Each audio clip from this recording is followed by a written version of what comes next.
My house has had a portal problem for as long as I can remember. We don't have a haunting per se, since we believe it's a vortex of some sort for spirits or entities to cross through, so they come and go. But most stay a while before leaving, if they ever do. There's a cemetery up the street that I frequent often, and we speculate a possible connection between the two. I decided to compile a select few stories from over the years in case it may interest someone, because it sure as hell interests me. My chest was getting very tight just typing this out. I'm aware that I over-explained things, but I think I would rather provide more information than needed than less. For background, my siblings, 27M and 24F, and I, 18 female, were raised in the same house since birth. My brother has since moved out twice, while my sister and I remain at home with our parents. We're all pretty intuitive and sensitive when it comes to energies, particularly my sister and I. Ever since we were young, we individually decided that there is some sort of portal in our basement, which is now referred to exclusively as the hole. The hole resides in an unfinished part of the basement, which was used for storage for the first 22-ish years of my parents owning it. It's an odd indent built into the wall that goes from floor to floorboard, just wide enough for a person to stand in behind where the wall would be if it were built straight. It's in the far corner of the room, the only one not visible from the door. When it was storage, the room connected at the opposite corner from the hole to our laundry room. Like the corners of the room overlapped and formed a high doorway between. Now for the activity. When I was young, for as far back as I can remember, I was petrified to go into the room whenever my mom asked me to get her something, or even to go into the laundry room without quickly switching on the light in the storage before running from the door as fast as possible, which was still extremely nerve-wracking for little me. On the occasion that I didn't turn on the light, I could feel something watching me intently from the opposite corner. Twice, I saw what I think were glowing eyes in the dark. Around the same time as the aforementioned was occurring, I was having repetitive nightmares for years, until I was probably about 9 or 10, I believe. It was the exact same up to a point. I was being hunted by a man with half a face through an abandoned hospital. The only difference every night was that when he would inevitably catch me, he would torture me to death in a new way, seemingly more sadistically every time than the last. I would wake up just as I began to feel what I'm pretty sure was my life fading away. It felt so real, so painful. I'd wake up with marks occasionally that corresponded to what had happened in the nightmare the night before. Take note that this was when I was 5, possibly younger, to 10-ish. And my mother was careful to shelter me from violent media or concepts like that when I was young. So these ideas should not have been imaginable for me at the time. When I finally worked up the courage to tell my mom about my nightmares, she prayed over me and blessed me with holy water. Catholic moms, man. And within a week, with her continuing to pray for it to stop, they suddenly disappeared. And I noticed the entity that was making me so petrified downstairs was either gone or no longer showing itself. We came to the conclusion later that whatever it was had attached itself to me and was feeding off my fear of it through the influencing of my dreams.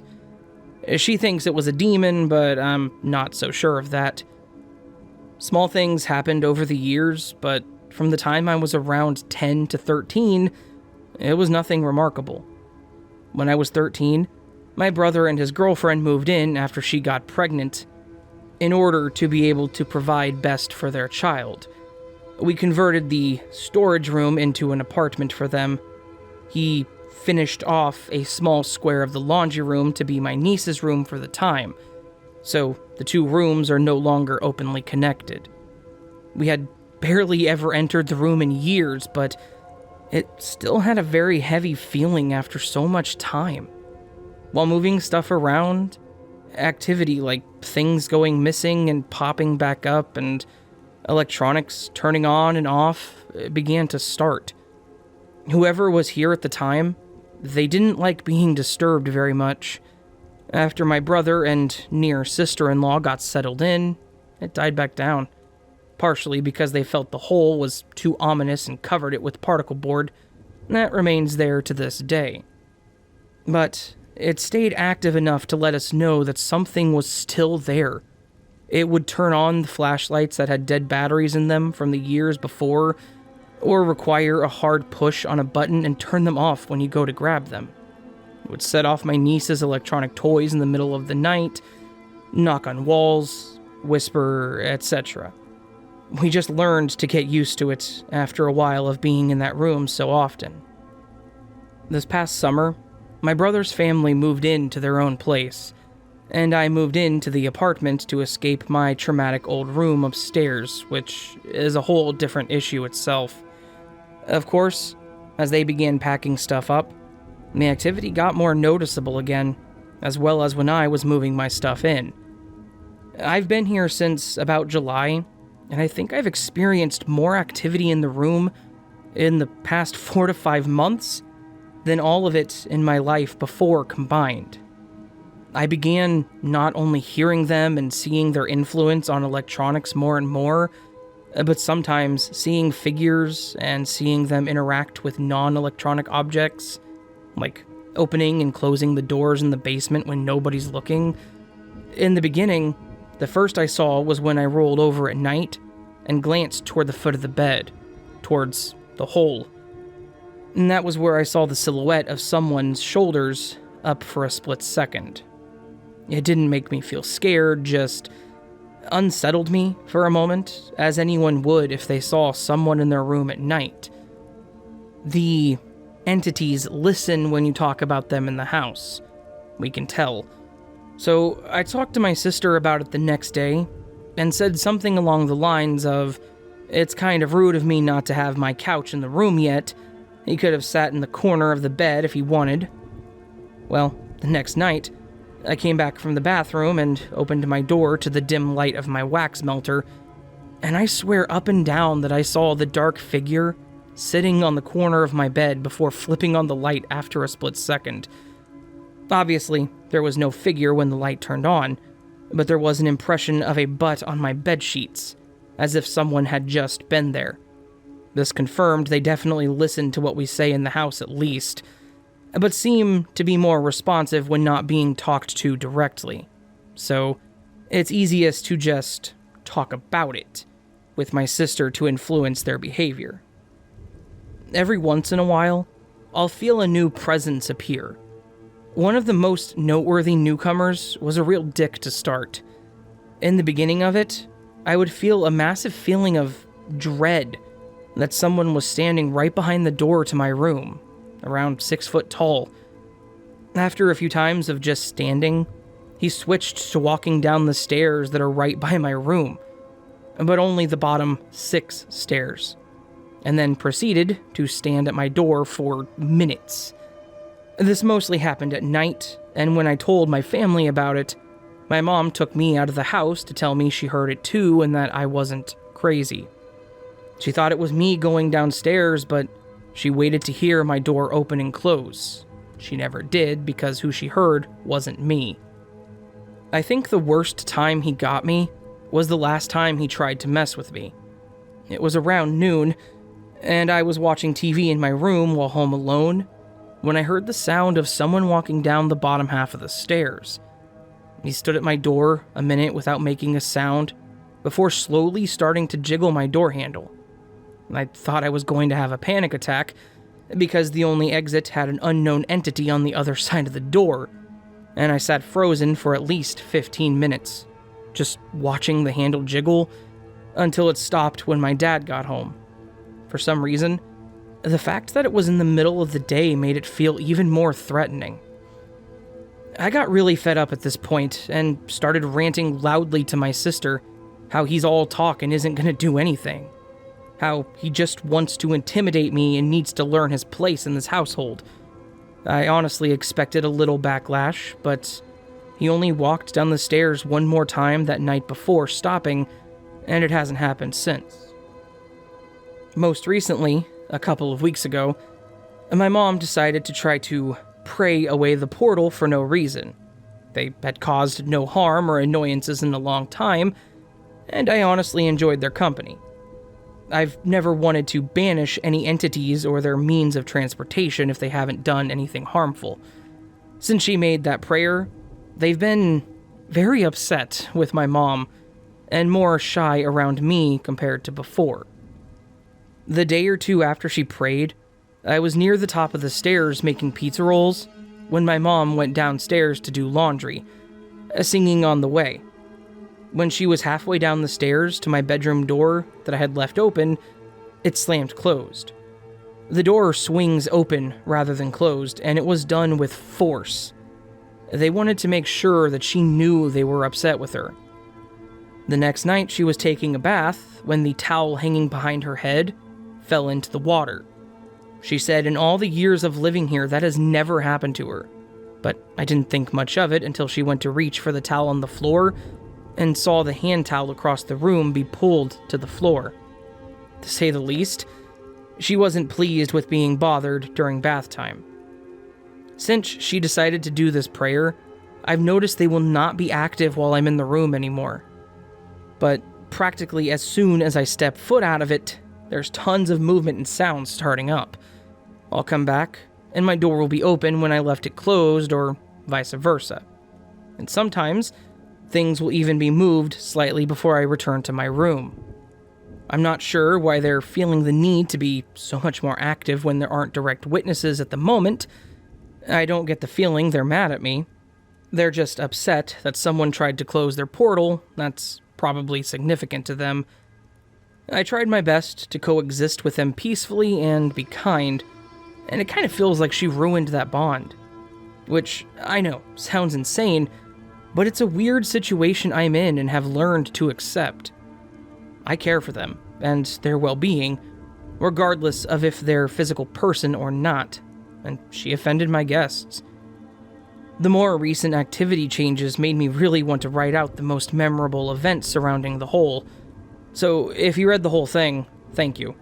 I have no idea how to shorten this up for a TLDR, so if anyone else would like to try to sum it up shortly, be my guest.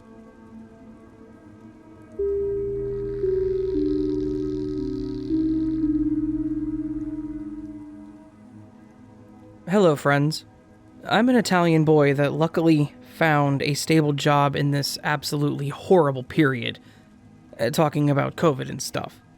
Italy got hit pretty hard, and I thought it was impossible for me to find a job, but hey, I guess that's good. I've been working in this company for a month now. I got my first paycheck. Yay. So basically, I work in a small office alone, and the other person that works in the room with me is basically one of the bosses of the company, and he rarely is in the office with me since he has other stuff to do around the company. The fact that I'm alone doesn't really bother me. I can play my music while I work and can be more, let's say, free on what I do. I still have my work to do, so I'm still busy. After 1 week on working in the company, I've started to notice strange things. Now, at this point, I want to point out the fact that I do believe in ghosts. I really do. But I'm not the type of person that if he hears a rumor, he jumps to the conclusion that it's a ghost. I investigate it, and I try to recreate that sound or give an explanation. You can say that I'm a skeptical believer if you want to. Every now and then, when I look at my monitor and do my work, I can see shadows, or something, moving within the corner of my eyes. And the first time, I simply thought that it was some reflection of the light coming through the window of the room, and I simply accepted that as the explanation. A week later, it was time to go home, and due to the new COVID regulations here, I must clean and sanitize the whole room.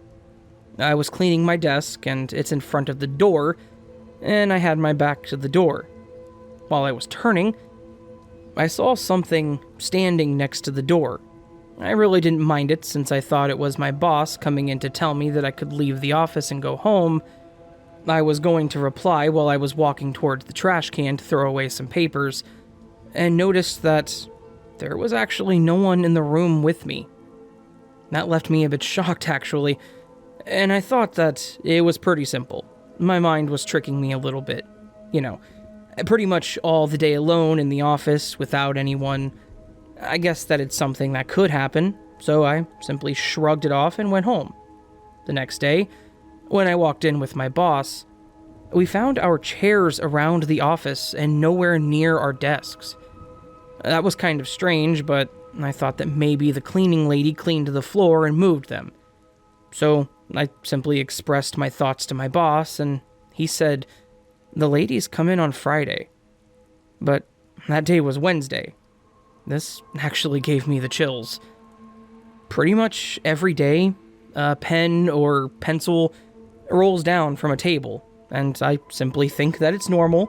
Maybe they're a little bit inclined and the pencils and pens tend to fall off from the table. But today, something strange happened. I think that this never really happened to me nor my boss either, because he was as shocked as I was. A little backstory. The company that I work for is a very laid-back company. Obviously, you have work to do, but it isn't really serious and 100% focused on your work type of job. The walls are colorful, the people cheerful, and my boss is super funny. I really like this place because it gives you all the creativity that you need to work. Some of you might agree with me that the mood you are in and the place that you are working in influences your work and the way you work. I joke a lot with my boss, since he's pretty young, and we tend to laugh and make some jokes even while working when he's in the office with me. We had lunch together with a couple of other people of the company, and me and my boss and another woman that works there were walking back to our offices. The woman wanted to ask something to my boss, so she was coming with us in our office.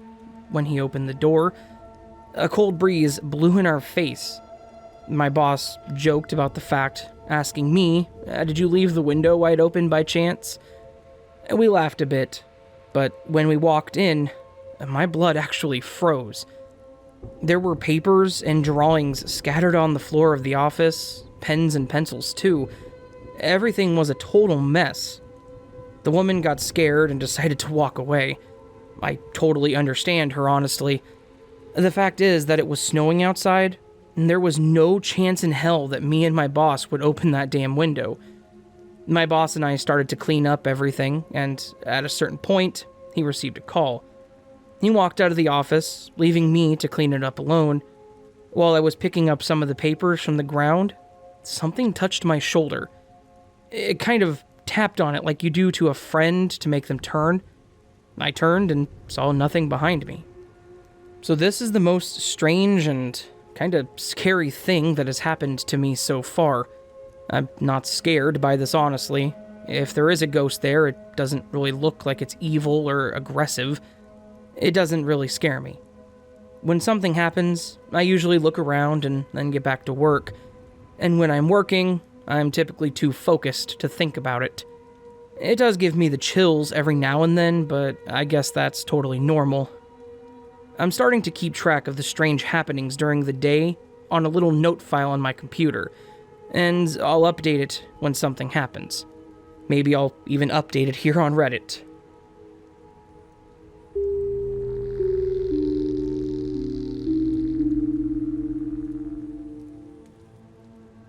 I mentioned this in the comments of a previous post, but I wanted to make a dedicated post about it, because I think it's humorous and cute. So, I moved into my current house around a year ago, after having a falling out with my previous roommates. It's a tiny house, built probably around 1922, and you can tell. It's had little renovations since then. A lot of it needs work, but it's really cozy. My fiancé and I have been here for close to a year now. Since moving in, we've experienced paranormal activity that resembles something of a cat. which is hilarious to us. And we're not alone in this.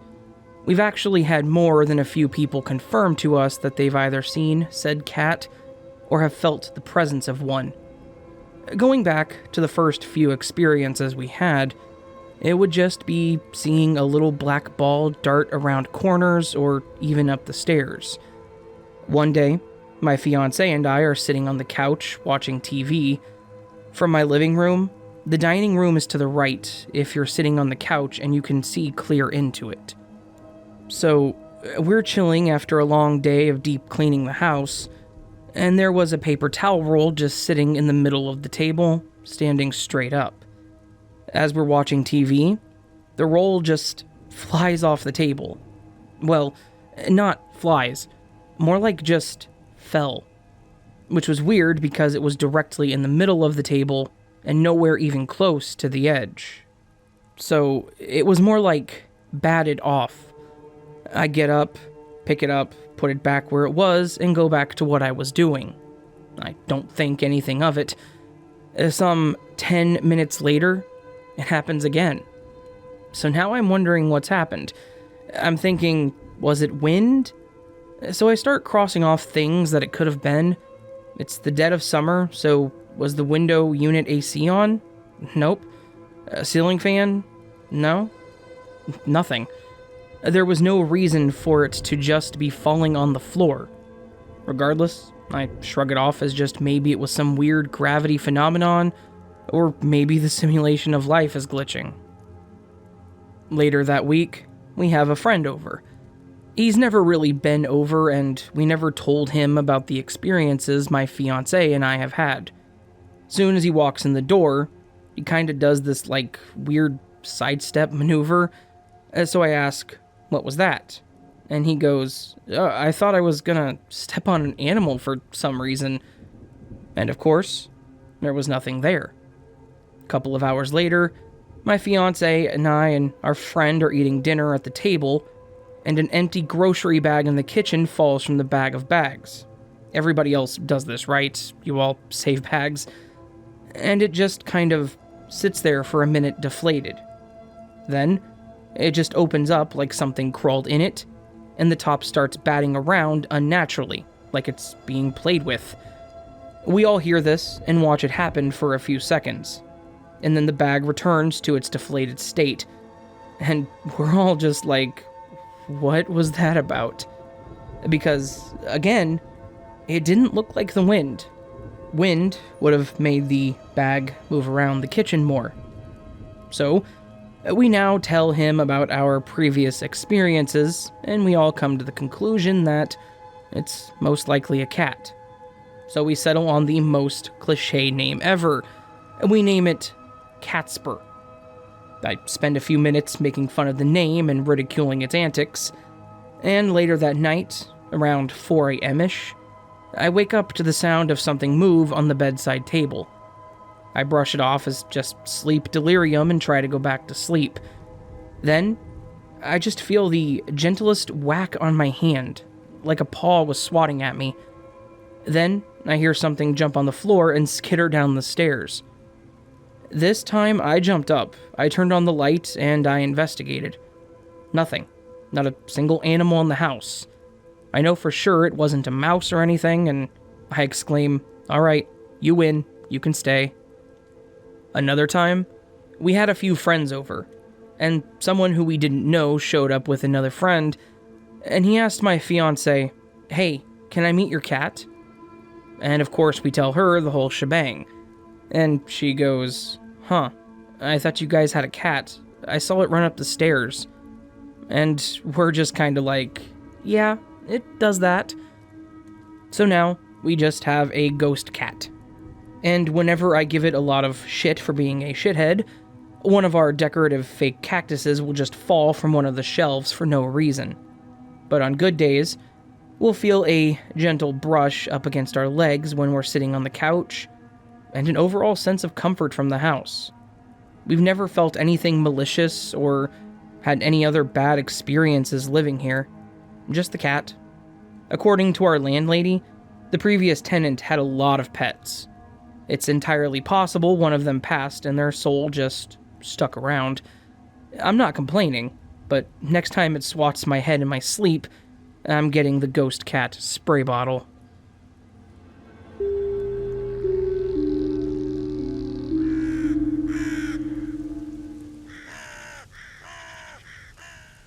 So that, my friends, was a quick collection, sort of paranormal stories. Haunting stories. Kind of creepy stories. Mostly hauntings. So, good stories. Thank you to the Redditors who let me read their stories. I really do appreciate that. And thank you for listening all the way to this point. I also appreciate that. So, if you listened to this point, that means you liked the video, right? So if you liked the video and want more like this, please subscribe. The Raven implores you to join the Nevermore. Hit that subscribe button, bell icon next to it. If you're on any of the social media platforms, follow me. All the links are down below. If you want to check out my website where you can read stories that I've written, fiction stories, check it out. It's down below in the description, astheravendreams.com. If you have a story you want to submit to me, it's also on that website. astheravendreams.com/submit, I think is the link. If not, it's on there somewhere. All that said, I appreciate you listening to this point still. Even if you don't do any of that. You know? Because I love you. Okay? I love you. Just keep that in mind. And I'm rambling. And I don't know what else to say. So, talk to you later. Oh, sleep well.